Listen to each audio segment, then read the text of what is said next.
Everybody, I'm here with Chris Rufo. He's a senior fellow at the Manhattan Institute. He's a filmmaker, he's an author, he's an activist, and someone very interested in exploring some of the intellectual roots of wokeism, of critical race theory, et cetera. And this interest brings him close to my own interests. And he's just come out with this book, America's Cultural Revolution.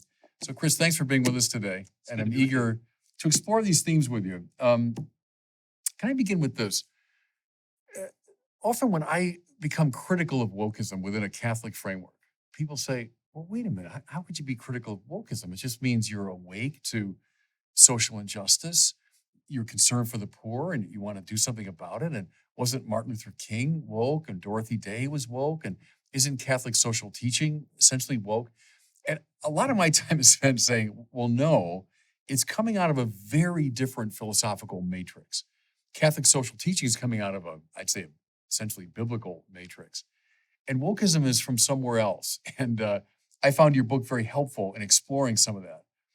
Just talk to me a little bit about that problem that some of us face when we're critical of it. It's like, well, what do you mean? Shouldn't everyone be for social justice?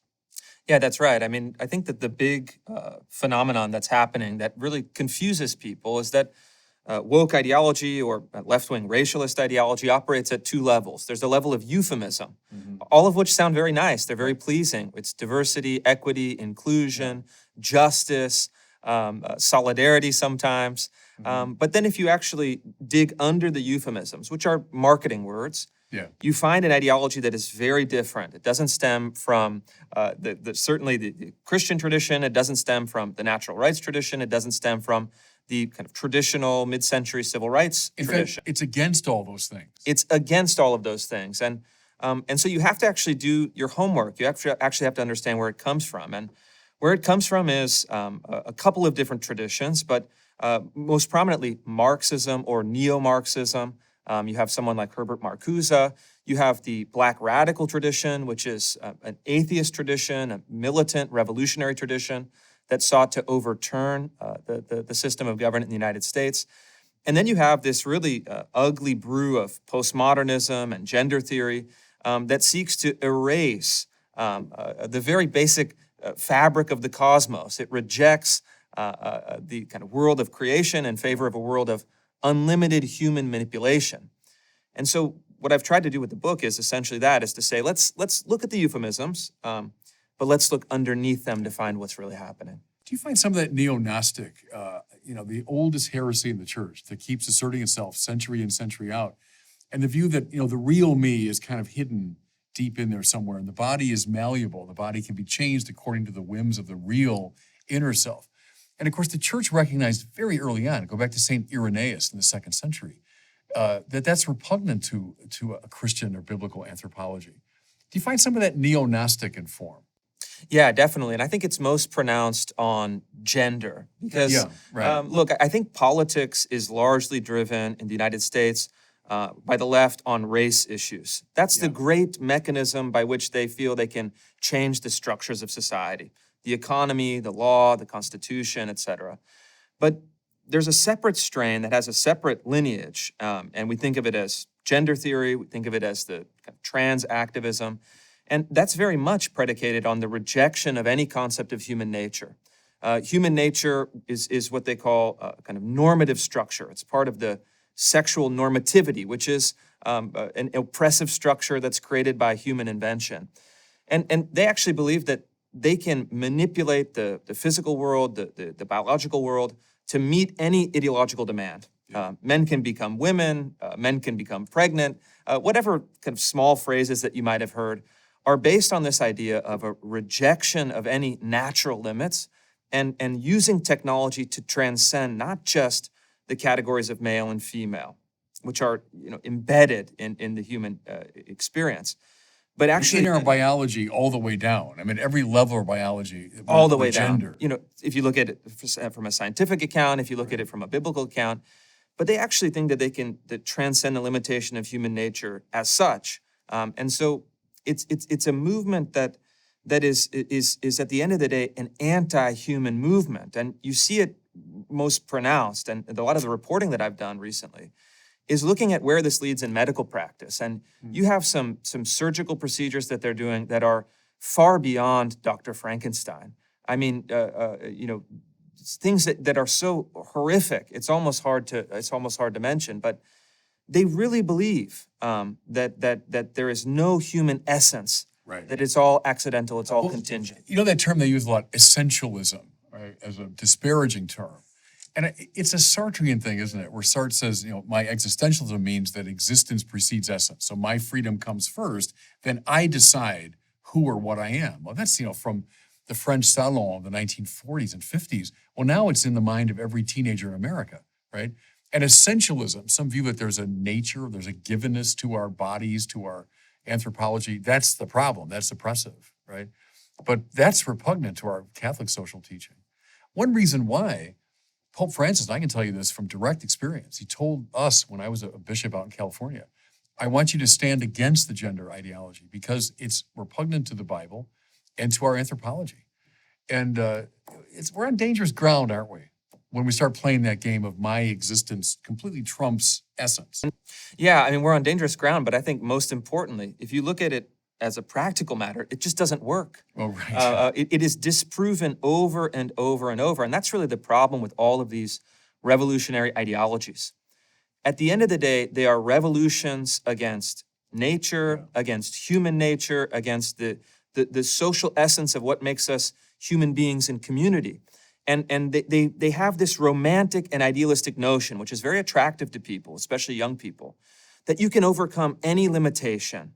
That actually the limitations, the prescriptions of human nature are structures of oppression that can be abolished. And so it's very attractive to people, but ultimately the theme in the book, the process that you see in the revolution and the process you see in all these revolutions is one of idealism turning into disillusionment, turning into nihilism. Mm-hmm. And you see that largely in the philosophical line of thought and philosophical reasoning. You see it personally in many of these stories of the thinkers of the time. But then you also see it, and this is the most tragic and devastating, in the lives of people who are manipulated by these ideologies. Right. So those kids who are suffering from it. It's not just an abstraction. Right. And I think that you have to tell them quite the opposite.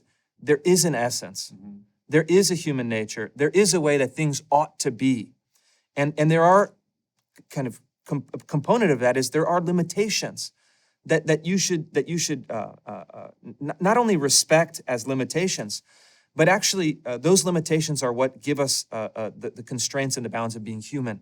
Right. And I think that it's something that people are hesitant to teach people are hesitant to even say.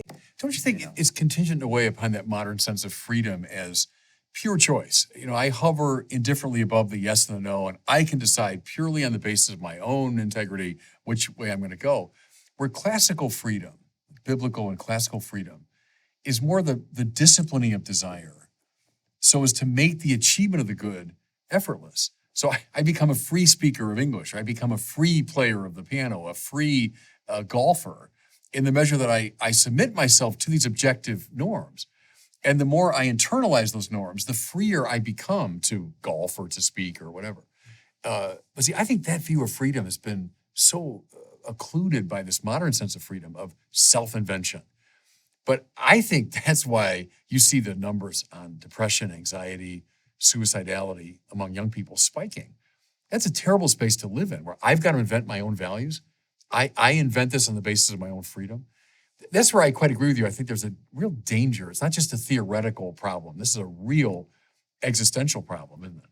I think that is, and I think that if you look at it, it's at heart unlimited freedom leads to nihilism, right? Because all that you have is the ego and unlimited choice. I mean, boundless choice. It's this open terrain, but it's a brutal place to put people because ultimately it's false. Right. There aren't unlimited choices, and sure, we should seek to maximize our free expression. We should seek to find our own essence. We should seek to cultivate ourselves towards our genius. But doing that in an unlimited environment of choices is very destructive. And I think it untethers freedom from responsibility. Right. And so the classical notions of freedom were hitched. I mean, it was explained to me once in a very good way as freedom and responsibility are two sides of the same coin. And freedom for what is the essential question. And what I found in my work not just intellectually writing the book, but in my practical work as a trustee of a public college in Florida, for example, working on reforms in higher education, is that I ask academics and I ask my critics, okay, free inquiry, freedom of speech, freedom to create new academic departments, for what? Right, for what? Toward what? Yeah. And you get this blank look. They look at you like you're a crazy person. Because teleology disappeared with modernity. I mean, you see it in Gone. the sciences, then you see it in the human sciences. If teleology disappears, all that's left is my self-generating freedom. That's right. But classically, freedom from sin in a religious context, or freedom from attachment, freedom from addiction, so I can be free for the attainment of the good. That would be the way a classical mind would think about it. But the modern reading is freedom from any kind of external oppression, so I can find freedom for self-expression. That's a dead end, though. I think that's a fundamental shift that in some ways has given rise to a lot of this business. Yeah, that's right. And I think that if you look at that as the basic philosophical bedrock of these movements, Yes. and then it shifts, though. It becomes very interesting because they attack on various lines. You have race, you have gender, you have a couple of other kind of minor lines of attack. Yeah.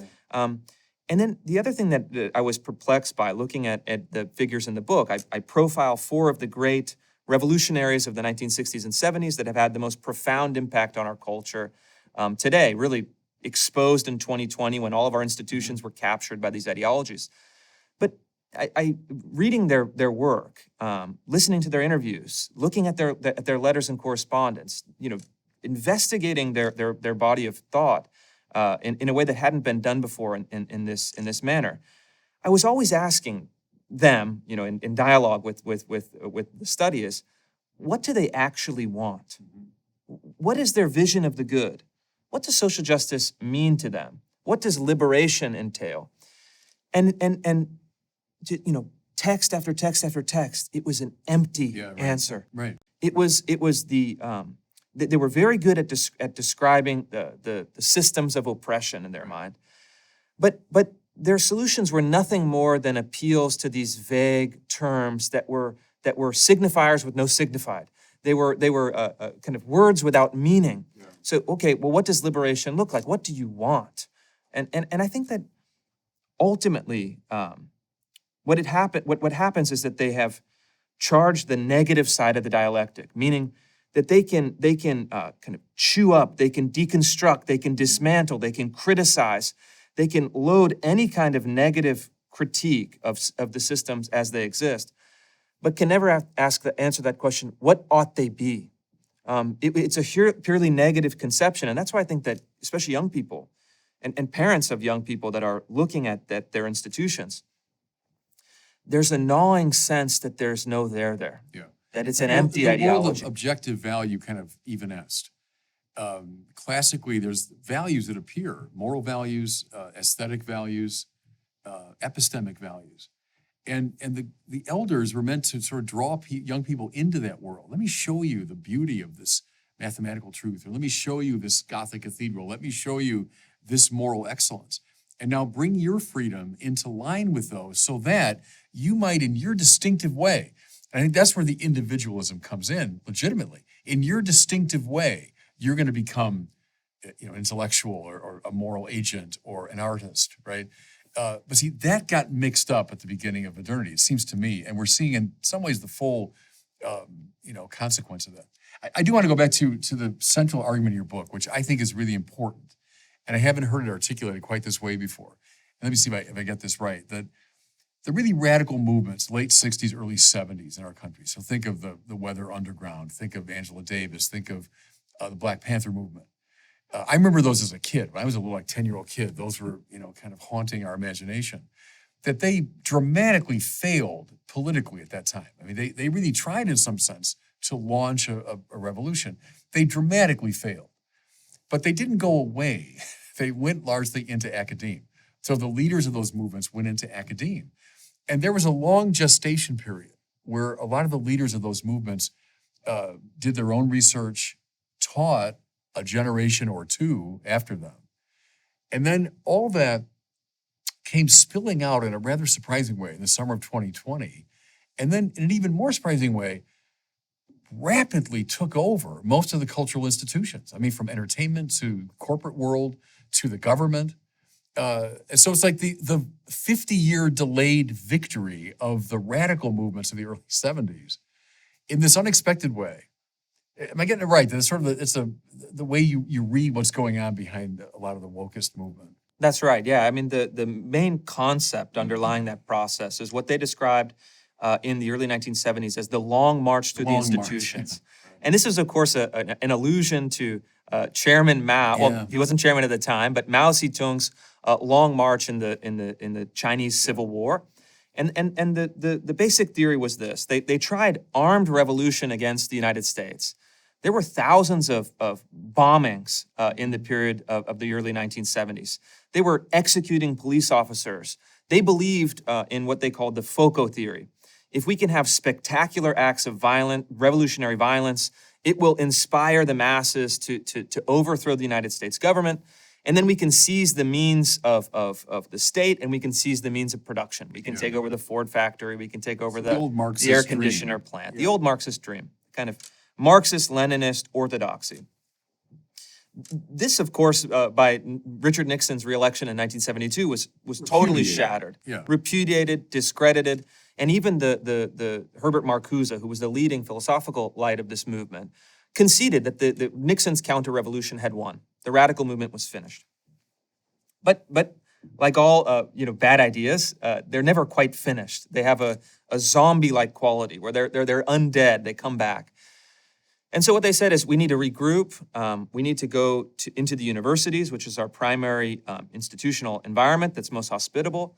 And we need to change our theory of revolution from seizing the means of physical production to seizing the means of intellectual production.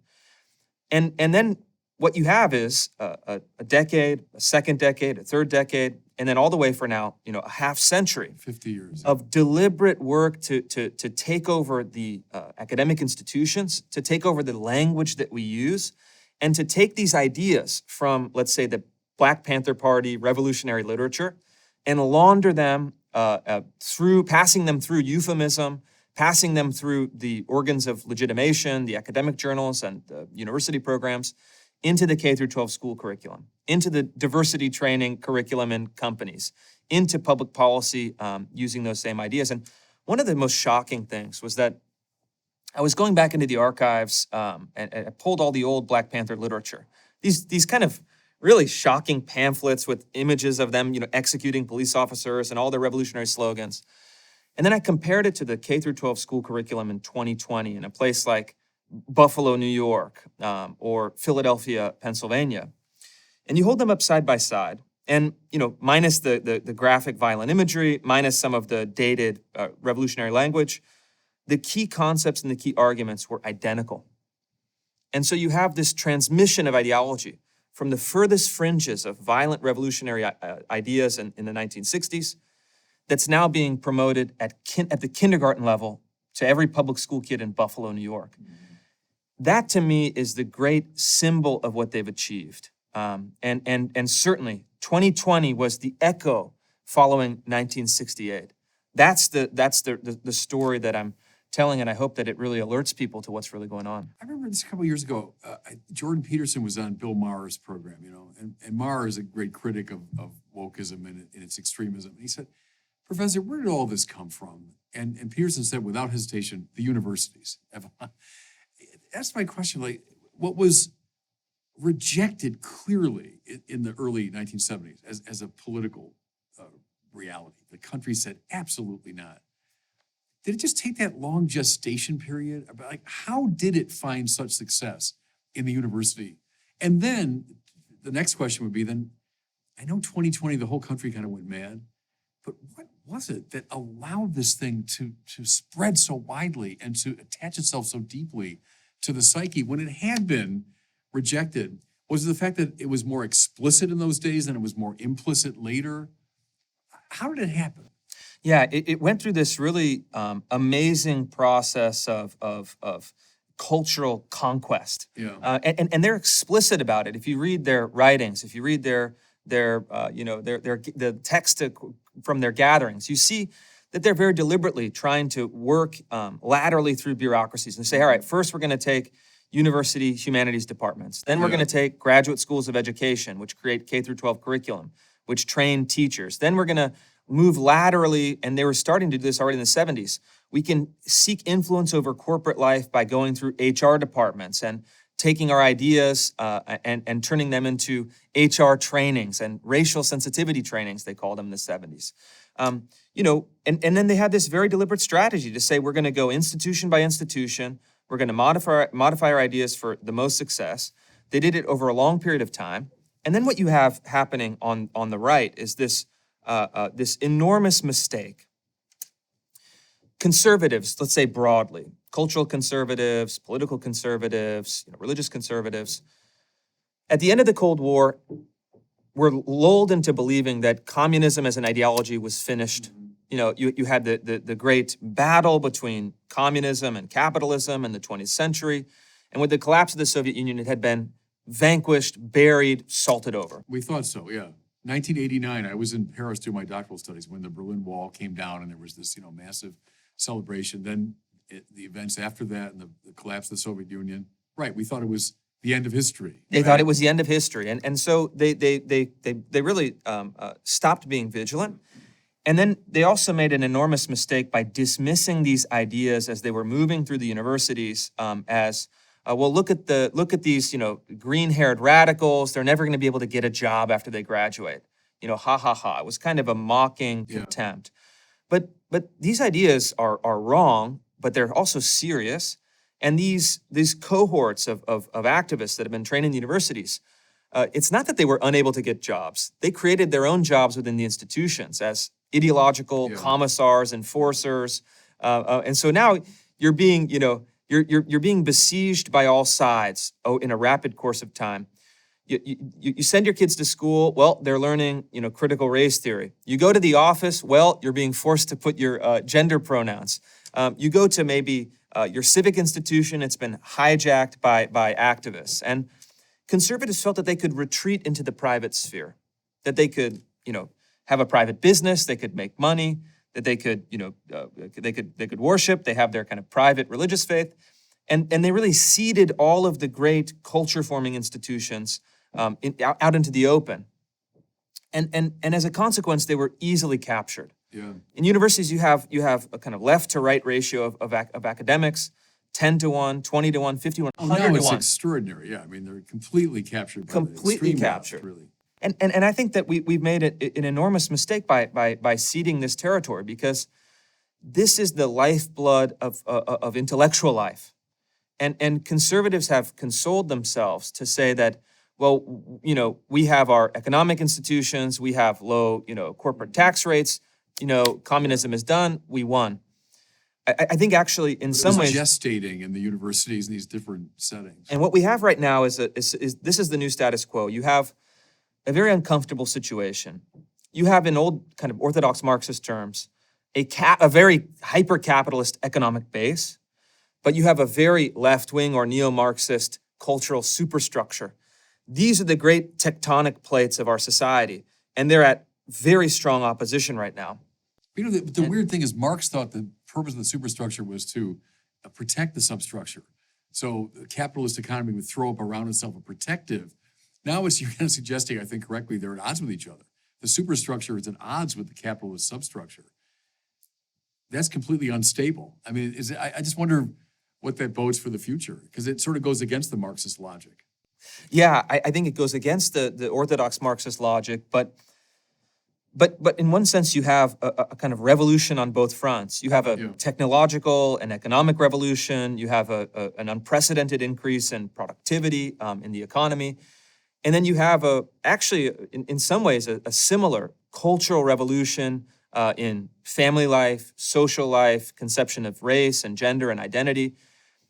And I think that so many Americans find themselves unmoored, totally at a loss. Well, and let me ask you about that, because something I've been tracing for a long time is disaffiliation from the church. So when I was a kid, go back to let's say early 1970s, when Angela Davis and the Weather Underground were doing their work. At that time, statistically, about 3% of our country would have claimed no religion. 97% of the country at that time would have said, I'm Catholic, I'm Protestant, I'm Jewish, or whatever. They'd have some religious affiliation. It accelerated so rapidly beginning in the 90s. Now it's somewhere around between 26 and 30% of the country would say, I have no religion. And you say, well, okay, that's sort of a harmless thing. Absolutely not, it seems to me. That religion provided not just sort of a social structure for people, it provided an ideological framework. It provided a way of thinking about fundamental things. When you disaffiliate from religion, well, I mean, nature abhors a vacuum. I mean, something's going to come rushing into that vacuum, and it corresponds precisely to this time when these ideas were gestating in the universities. And if kids are disaffiliating and then hearing in college, oh, you know, God's an old fantasy, and think now of the rise of the new atheists in the early zeros, right? All that produces a kind of witch's brew, doesn't it? It provides this breeding ground that we're talking about. Yeah. Talk about religion in relation to all this. I think that it is one of the most important issues, and I can maybe even speak to my own personal experience. You know, I'm an Italian Catholic by birth. My father was born and raised in Italy, but I went to K through 12 public schools. I grew up going to church, to Sunday school, but in my 20s, I disaffiliated. I didn't feel like a lot of your peers. Like a lot of my peers. You know, I went to a Catholic college, Georgetown. You know, kind of maybe nominally Catholic college in my experience, but I disaffiliated because I didn't feel like it was speaking to me. I wasn't persuaded intellectually, emotionally, morally that my participation was essential, and I went on my way. And it was a very rough time. You know, I was focusing on my career, focusing on work, focusing on success, but at the same time there was this emotional turbulence, this gnawing sense that something was not quite right. And then it was only after I got married and had kids that I started the return to the church, and now it's had its ups and downs, but I sensed that there was an answer to these questions that I couldn't find out there in terms of my own success, in terms of the ideologies that I had kind of subscribed to at the time. You know, I was a left winger in my young days, and now that I have kids and I'm looking around to where to send them to school, I'm returning, and I'm really learning what I should have learned many decades ago. Yeah, but see, the church lost confidence in itself at that time, and even at the university level, we didn't present our own point of view with confidence. Yeah. That we're coming out of this very rich intellectual tradition. There was kind of a hand-wringing quality to a lot of Catholic intellectual life. And that opened the door, too, to the invasion of these other points of view that were not wringing their hands. They were evangelizing very effectively at a time when we had sort of stopped evangelizing. That's right, yeah. I think there was that period of the 90s. It was a kind of generic, there was no substance, there was no call, there was no... For me and for many of my peers, there was nothing that said, this is it. Right. You know, focus here. You should think in a Catholic way because it's compelling and beautiful. And I think people are hungry for it. And I know that among many of my peers who have gone through this same process are really looking about for answers, looking for a place to moor, looking for a place that offers a better answer. And I think that in some ways, it's incumbent upon Catholics or people of any faith to pursue and then express their faith in uncompromising terms. Right. And I think that I found, and even though I don't make a kind of religious argument in the book or even in public life for the most part, there actually are answers to these questions. Yeah. And it takes a bit of digging, a bit of study, a bit of work, but. What we need to offer is not just a criticism of the criticism, but we need to offer an alternative that can be magnetic to some of those emotions that people are lacking or craving. And I think that the ultimate answer to nihilism is faith, and in a religious sense, but even in a broader sense. If you believe like the people in the book believe that society is inherently and permanently racist and oppressive, if you believe that you can categorize people by racial group and structure them on a hierarchy of oppressor and oppressed, and you believe that the only solution is to raise all of our institutions and sever our entire connection with history, with metaphysics, with faith, with our founders, with our Constitution in this country. You have to provide a vision that meets it in equal force, or else you are kind of, you're playing checkers. Yeah, and don't get me started on that, chess. because I've been saying it for years that we have that tradition. We have a way of displaying for people these values. They're grounded in the very smartest people that have operated in Western culture, but we did lose confidence in ourselves. And we asked a lot more questions than provided answers. We tended to reduce religion to social justice, and that made us vulnerable to this because, that's all we're just presenting social justice concerns here.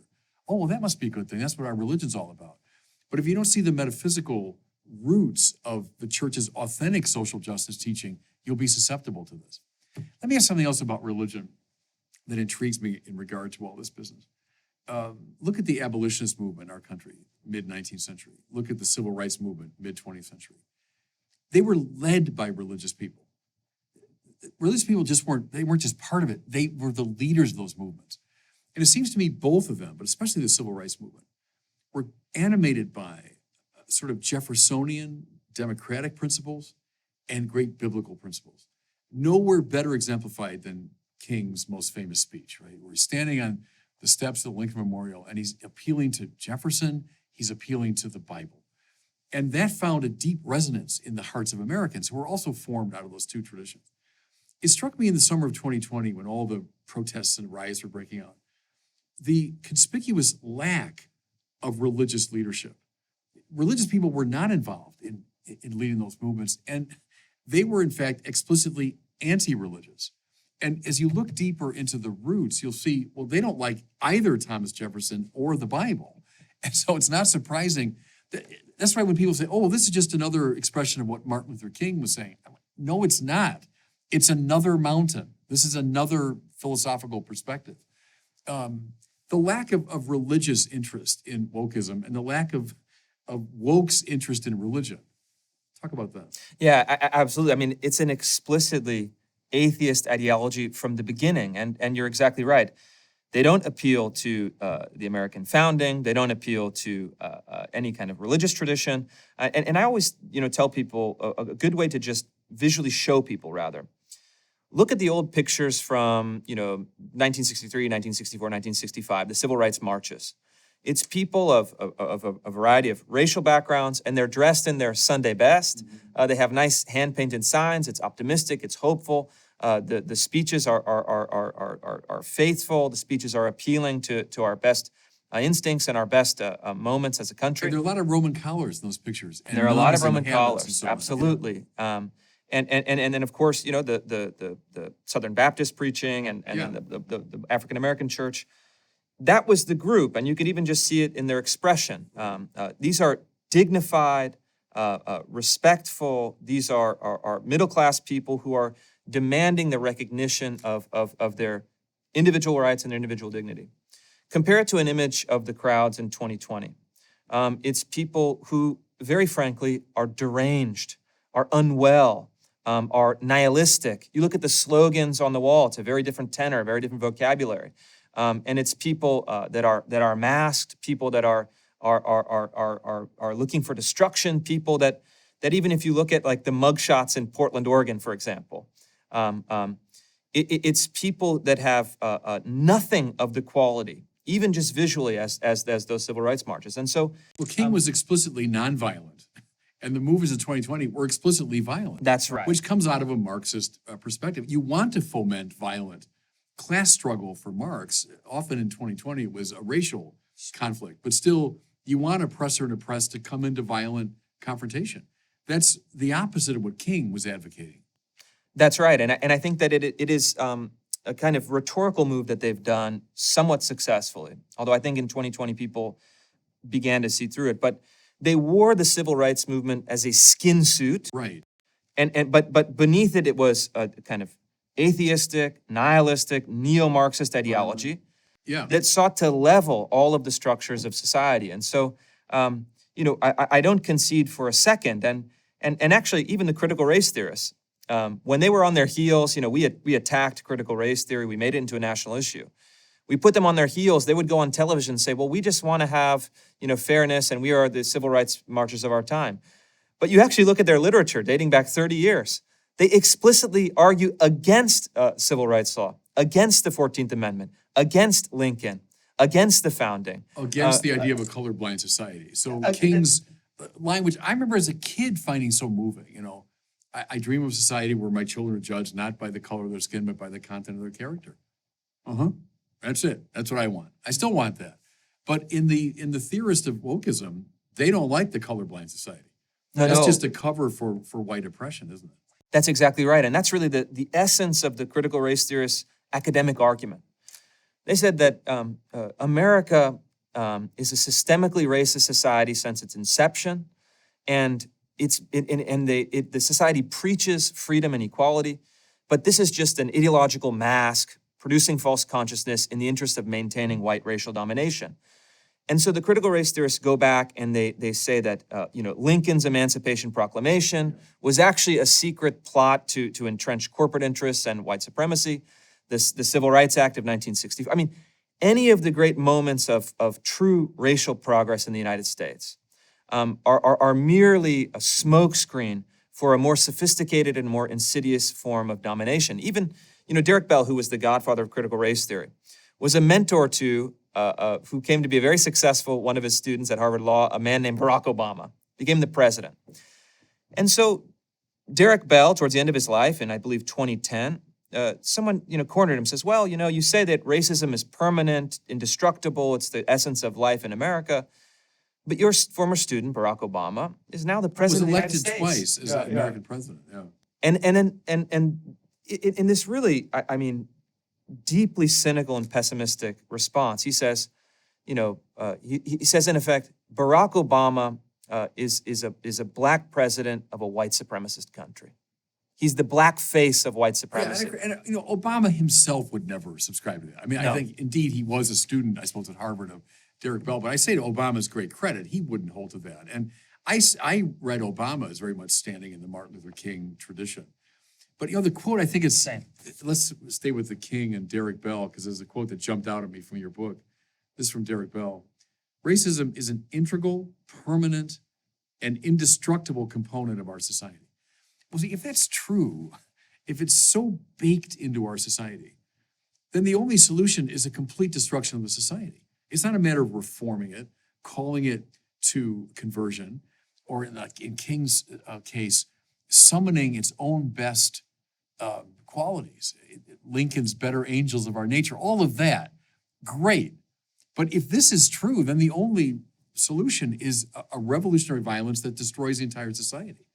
And that is a Marxist-inspired strategy. That's right. And I think that Derek Bell in particular, and the critical race theorists as a group, created what I think of as a philosophy of racial pessimism. Yeah. They believed that equality was impossible. They believed that freedom was impossible within the confines of American society. And I think that it's not only false if you actually read the sequence of American history, if you take seriously the ideals of the American founding, and then if you even talk to people in their own daily experience in the United States. But there's an additional cynical twist on it, because Derek Bell, who wrote those words and actually became famous because of those words, was rewarded. The more pessimistic, the more acid, the more nihilistic his writing became, the more he was rewarded by his peers within academia, the more he was rewarded by NPR and the New York Times and the New Yorker, the more he was elevated as a great prophet of racial consciousness. And so he entered this spiral where he ended just a kind of pitiable figure, a prophet of racial doom. He predicted genocide in America. He predicted this kind of eternal, he preached an eternal condemnation of the society. Well, and I think that he was rewarded for it, incentivized for it. And to me, it exposes not just that his ideas are wrong, but actually our elite culture rewards people for preaching this kind of false Like kind of self-loathing within the culture itself. Yeah. From a theological perspective, it's a doctrine of original sin with no doctrine of salvation or grace. So here's this original sin of American society. And yes, indeed, this terrible moral outrage was present from the beginning of our society and all that. No one denies it. But if it's an original sin that's so baked into the system that there's no possibility of salvation, and all we're left with is this permanent resentment, permanent conflict. And then, the conflictual nature of this, which is basic to Marxist social theory, opposed to Catholic social theory, which is a cooperative social theory. It acknowledges the differences between classes and so on, but advocates a cooperation, where Marxism, based in Hegel and a very dialectical approach, a sort of master-slave construal of society, you have to have conflict. You're trying to foment conflict. And that's where I tell my Catholic friends all the time, no, that's not our approach. That's coming up out of Hegel and Marx and then the way they got revolutionized. Yeah, that's right. And I think that ultimately that's what people want. In the absence of, in the presence of an alternative, that's what people want. But in the absence of an alternative, I think that people gravitate towards these ideas. And certainly people in elite institutions have glommed onto these ideas. And I think that in some sense they do so cynically. They do so with the sense that there isn't something that offers them a deep satisfaction or a deep sense of meaning, but it's an ideology that is now a tool for navigating elite culture, elite institutions. It's something that you profess in your DEI statements. Yeah. And so we're in this really, I think, dangerous period where we have elite institutions that have abandoned their purpose across the board. You have universities that have abandoned the pursuit of knowledge, the pursuit of truth. You have medical organizations that have abandoned that first dictum, first do no harm. And how dangerous that is. You have schools that have abandoned getting kids to basic literacy, to basic molding citizens of our republic in the interest of ideology and revolution. And we have across the board this institutional capture laterally through all of our bureaucracies. How did it happen so rapidly? I still find that puzzling. And that these things are now at odds with themselves. I mean, so you think of a capitalist corporation and the adage now, go woke, go broke, which is happening across the board. And yet it's like they're hugging to themselves this ideology that will destroy them. How professors and teachers have tolerated. I think one of the maybe single weirdest expressions of wokeism is the view that mathematics and Western reason is by its nature oppressive. The very idea of a correct answer in mathematics. But man alive, is that dangerous stuff. When you've so bracketed the truth and you see it simply as part of a power struggle, that's the most insane expression of it. But yet we find that, don't we? Why is the educational establishment hugging that to itself? Well, that's a very interesting specific example. And so it's the discipline of ethnomathematics. That's really what they call it, the academics in Illinois. And they say that, mathematics is not neutral, is not objective, it's not a creation of pure reason. It doesn't conform to any cosmic order. It's all chaos, it's all numbers, it's all interpretation, right? Kind of a Nietzschean, there are no facts, just interpretation. But what they do is that then it becomes two things. One, it becomes a tool to inject ideology into every discipline. And then it becomes really an excuse for not teaching kids math. Yeah, right. Because math is a system of oppression. You need to educate people into ethnomathematics, and everyone is rewarded based on their identity, not based on their accomplishment. And so I've done a number of reports on this. And what I like to tell people and remind people is, well, they didn't call it ethnomathematics, but the Soviets too had something similar. They had the very famous 2 + 2 = 5, which was the idea that under Soviet economic policy, you could have 4 years of production that achieved 5 years of output, because you were taking the ideology and then governing your production, your physical production or knowledge production according to it. And it was so good that 2 + 2 could equal 5. We now have kind of postmodern, racialist ideologues that have resurrected the formula. They say sometimes 2 + 2 can equal 5. It's on a postmodern basis where they have kind of some, if 2 is actually rounding down from 2.4, there's kind of a sophistic argument.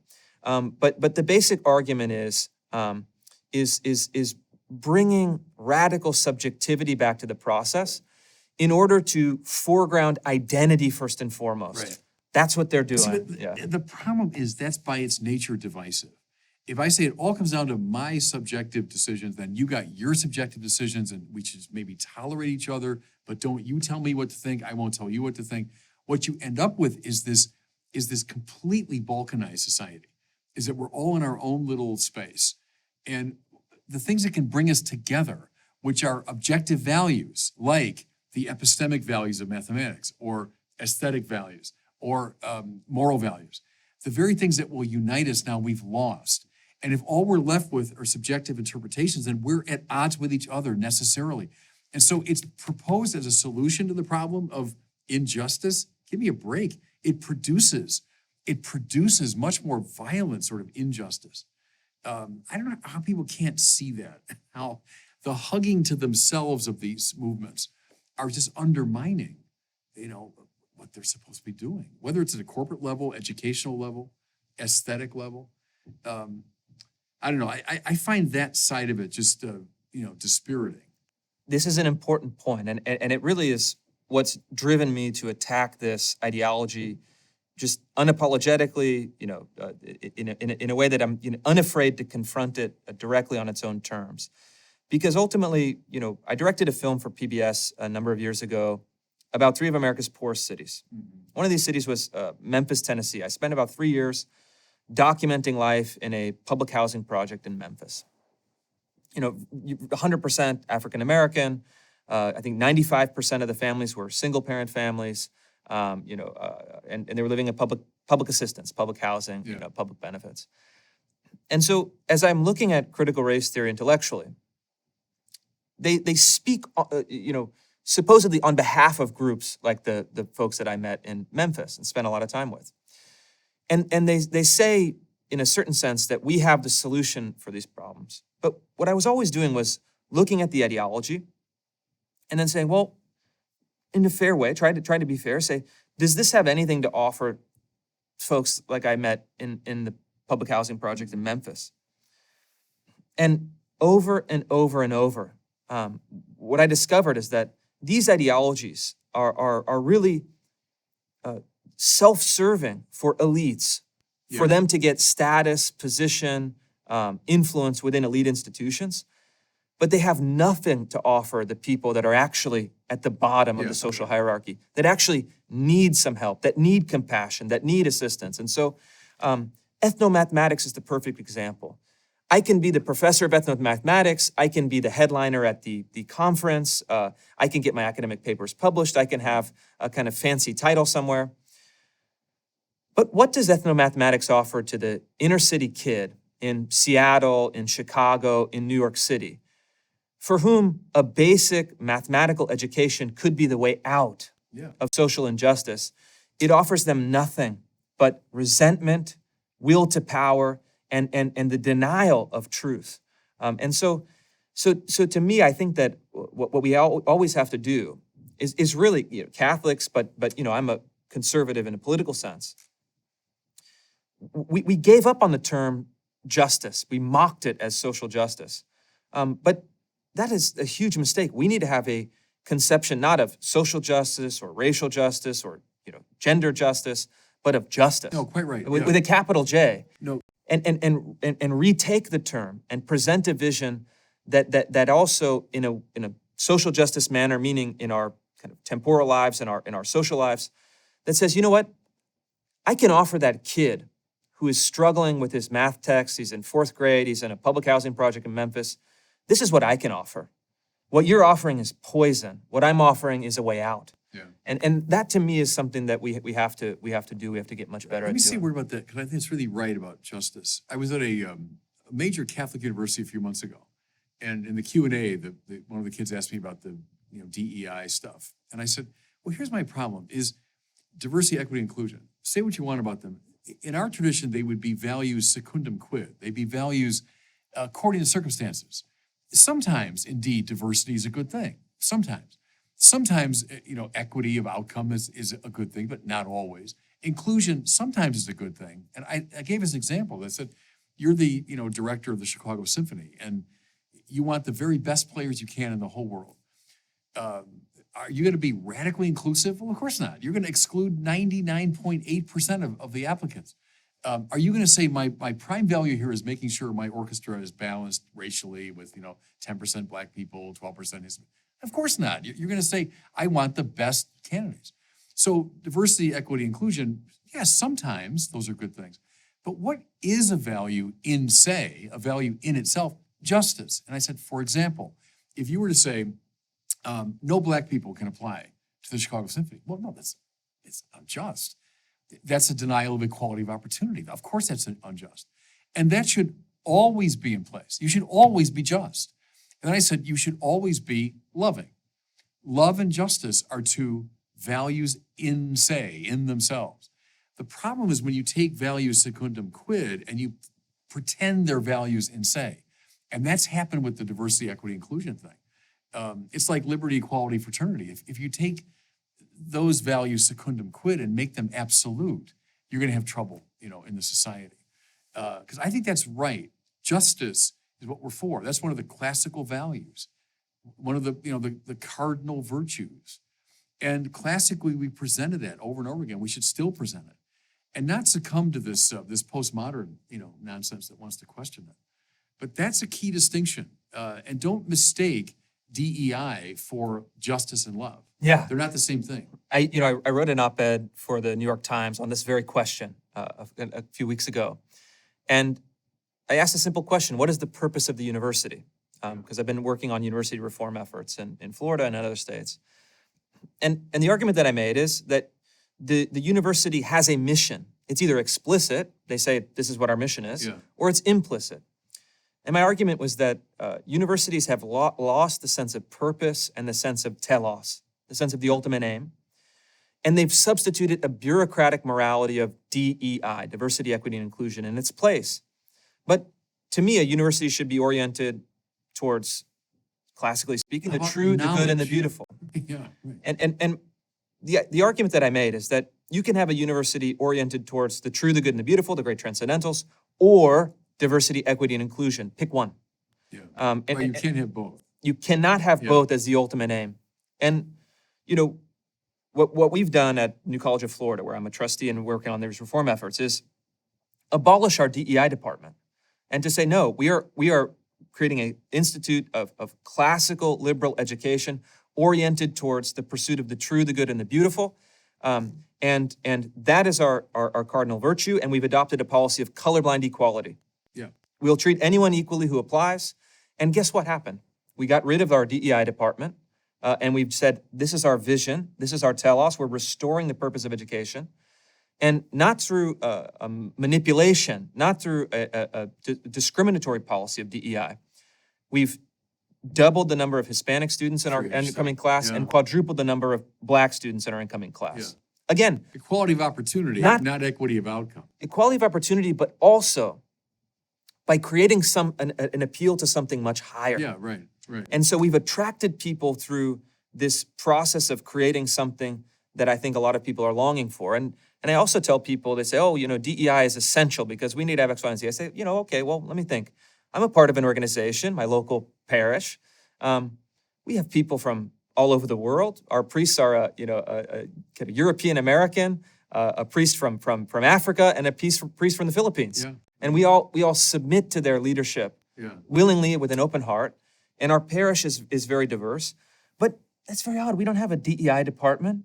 We don't talk about diversity. We don't talk about inclusion. They are preaching something much higher than that. And then in an automatic process, all of us kind of naturally are looking up, and then we're looking around and saying, hey, we have a shared enterprise that transcends those categories. It doesn't seek to solidify those categories. I think that's a much better approach. Yes, it's as old as Aristotle, right? If you want a friendship to endure, the friends cannot just fall in love with each other. They have to fall in love together with a transcendent third. That's right. And it's a fantastic idea, and it comes up into the Christian tradition too. What makes a marriage healthy? Not just two people that fall in love with each other, but together they fall in love with God, which is why we have the wedding in church. When I was doing marriage preparation, I often ask that question, like, why do you guys want to get married in church? Oh, because we love each other. And I said, well, that's great, but that's no reason to get married in church. And I tried to lead them to the point to say, together we're in love with God, and we believe that God brought us together for his purposes. But see, that's God's supreme value, the summum bonum. But all the objective values have that quality, is if together we fall in love with trigonometry, together we fall in love with English literature, together we fall in love with economics, whatever it is, the objective value brings us together. When you bracket that, what you're left with is this fussy, self-involved, antagonistic, balkanized society. And so that's where the lack of teleology contributes to this problem. I think I think it is the fundamental problem in our society today. All of our institutions have lost the sense of telos, and then they cannot defend it because they don't even know what it is. And I was reading the commencement address from the leader of UC Berkeley. Great institution, right? UC Berkeley. And you read their literature, you read their statements, you read their speeches and addresses, and you see these are people that are highly educated, that are successful, that have risen to the hierarchy within academia, that have no idea what it's for. None. For them, it's why are we here? Be a kind of partisan activist, promote diversity, equity, and inclusion, because that's the language of the bureaucracy. Yeah. And that's their currency. But what I think is essential for us is to reopen the question of, well, what is the purpose? What is this for? And then also to reintroduce politics. And this is where there gets to be even another wrinkle of debate. But in a public university setting, in a public school setting, these are all political questions. In a K through 12 school, you have a school board, you have state legislators, you have voters and parents that are investing in these systems. They should be determining how these systems are run and which values they transmit, not the bureaucracies, not the DEI departments, not the left-wing activist teachers. And so what I think we have to do is simultaneously open a question of ends, meaning what is the purpose of these institutions, but also reinvigorate the process of means. How do we determine what these institutions are oriented towards? Who's the ultimate authority over these institutions? And to me, in our republic, it's voters that need to reassert their democratic will, their democratic desires, their democratic voice, to say that, wait a minute, we do not consent in the kind of natural rights tradition to be governed by permanent bureaucrats that hate us and hate our values. We will reassert our power and our authority against the anti-democratic forces of institutional capture, and say unapologetically, we want K through 12 schools that reflect, affirm, and transmit our values. That is our fundamental right. And if we do not have that, my fear is that we not only have institutions governed by ideologies that are dead ends, but also we have lost the basic structure of natural right, the basic structure of our Constitution. And we become, in a very real way, a post-liberal, a post-constitutional society that to me is something that is very frightening, but that is very much on the horizon. I don't think people see, they probably see that the wokest folks don't like religion, but maybe they don't see sufficiently, they don't like liberal democracy either. I mean, classical liberalism with its institutions of, free speech and individualism and reason and a political forum in which we can have a debate, which is not just people fighting each other, but trying to find a truth together. All of that, all the presumptions of a liberal democracy, they don't like that either. So they do not. That's what makes it very dangerous to me. And here's the key difference, and I think it's important for people to be able to articulate it, is, the founders who established a democratic republic, let's say a classical liberal structure of the Declaration and the Constitution, they believed that the purpose, the end of government, was to secure the rights of the people to life, liberty, the pursuit of happiness. And government was limited because it delegated as much as it could to civic life, to private life, etc. But the basic function was to secure the rights of the people in a Lockean liberal sense. Let's say the left-wing ideologues, the neo-Marxists, the DEI officers, they actually don't believe in that at all. That's a limited government. They want an unlimited government that manages society via bureaucracy and via applied social science, via ideology in a sense. And so they want an activist government that reshapes society according to their principle. Right. These are different systems. Yeah. These are not compatible in any way. Do you remember in George Will's book, it's a big sort of statement of his conservative principles. And one of his observations was, the most important word in the prologue to the Declaration is secure. Because what he meant was government doesn't produce these rights or create these rights. It secures them.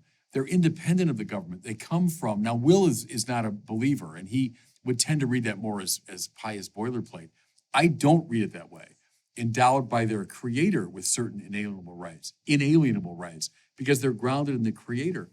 When that metaphysical structure falls apart, which it does after Nietzsche and company, we're on dangerous ground politically. Because you take away God, well, I mean, equality in Jefferson's sense, that's going to even us too. Because our real equality is that we're all children of God together. Our rights are going to even us because they're dependent upon the creator's will. If it becomes a question of, a bureaucrat deciding what things are going to be, if we're in a regime of complete self-invention, we're on dangerous ground indeed, And I wonder if people get that the American system that Martin Luther King would have affirmed very strongly, with its biblical roots, that's called into question pretty radically by these folks. That's right, and I think, well, and in an additional way, though, if you look at the Great Society programs, which King supported, that also is a departure, though, because the programs of the Great Society were different than the Civil Rights Act. The Civil Rights Act simply said, we want to honor the principle of the Declaration and the 14th Amendment, and we cannot have separate but equal facilities. We cannot have unequal treatment based on racial category. Right. We want to have equal treatment of individuals under the law. To me, that is the fulfillment of what Jefferson had envisioned, but tragically was unable to complete. But then you have kind of lumped together in the popular consciousness, well, we need to now create a bureaucracy that is capable of administering society according to social science, according to the best and the brightest, and creating equal outcomes, creating substantive equality rather than just the equality of rights. This is an extreme departure from what I think that it was intended by that Lockean liberal principle. And moreover, in my view, having studied it, having looked at it in practice, creating that film for PBS and for 3 of America's poorest cities, it also doesn't work. Yeah. The societies that are most governed by the state, let's say using the public housing project as our prime example, because the physical production, the economic, the cultural, the rules, everything, it is literally a kind of government-run society in microcosm, is a disaster because it undermines and ultimately destroys the actual natural rights towards which I think human beings are oriented. Locke talks about, the family. The founders talked about the family. You have a basic system of morality. You have a sense of the transcendent. You have the organic production of the economy, of social relations. All of that is wiped out by the state. And the state Nietzsche was right in this sense. He called it, the cold monster of the state. For all of his, faults, in some sense, he had an intuition that the instinct towards socialism, the instinct towards the management of society by the state, crushed. He was concerned about genius and hierarchy in that sense. But I think it also, in a Christian sense, in a more humble sense, destroys the most vulnerable, destroys the people who are at the bottom of the social hierarchy. And I always tell people, go spend a couple weeks in a public housing project in the United States, and then tell me if you still believe in the vision of the Great Society. I think the evidence over and over does not stand. And I think that if you care about poor people, there is a much better way. After trillions of dollars spent, right? That's the argument. It's $1 trillion a year right now. Yeah. $1 trillion a year is greater than the GDP of almost every nation on earth. And we spend $1 trillion a year, more than that now, on means-tested welfare programs. In Memphis, it's something like $3 billion a year on 100,000 households. That's $30,000 a year per household. That is that's a middle-class wage in most European countries. But you have something that is so profoundly horrifying. You have a neighborhood, this 38126 zip code in Memphis, where I spent a few years learning and meeting people, has 6,000, a population of 6,000, and at the time had only 12 nuclear families, meaning mother, father, and children in the home. So you have a generation of people that are growing up not just themselves in a fatherless household, but likely knowing not a single person that has a mother and the father in the home. This is the first time in human history that that's ever happened. And I think that it is naive, and actually it's cynical, and I think it's evil to say that the only solution is to bring in the DEI bureaucrats that get paid their six figures, that don't make any change, but are self-satisfied. To me, that is, and let's say in a social justice sense, an outrage, something that we are creating in our society that is so nihilistic and so profoundly tragic and disturbing. I think that it should shock all of us into trying to propose a better way. There's so much there that we could talk about. I think of the breakdown of metaphysics that we've talked about, the loss of God, the loss of religion, of that kind of cohesiveness, and just the loss of a sense of what brings a society together. And a lot of this woke business is just encouraging the very worst instincts. It's encouraging the very worst tendencies within a society. They're actually driving us apart. So I could talk to you all day. We're coming to the end of our time though, but and we've been hinting at it a bit, but give me a sense of the way forward as you're looking at it right now. So we've, diagnosed some of the problems with this. We've seen the difficulties. Are there signs of hope? I mean, one that I find actually is the reaction against the extremism of a lot of the woke ideology. And I compare it to, go back to, 17th century Puritanism, or come up to the Jacobin period, go into Prohibition in the 20th century, or the McCarthy. And there's been these sort of outbreaks of a puritanical frenzy, let's say. But all four of those examples, everyone today would say, well, yeah, that's terrible. Nobody wants that. My hope is that in 20 years, 30 years, 40 years, people will look back at this time and say, oh my goodness, that woke extremism was so unhealthy. I mean, is there a backlash happening? Is it already underway? Yeah, there is, and I think it's already underway, and it's already underway on a couple of different fronts. But if you were to say, well, what is the solution?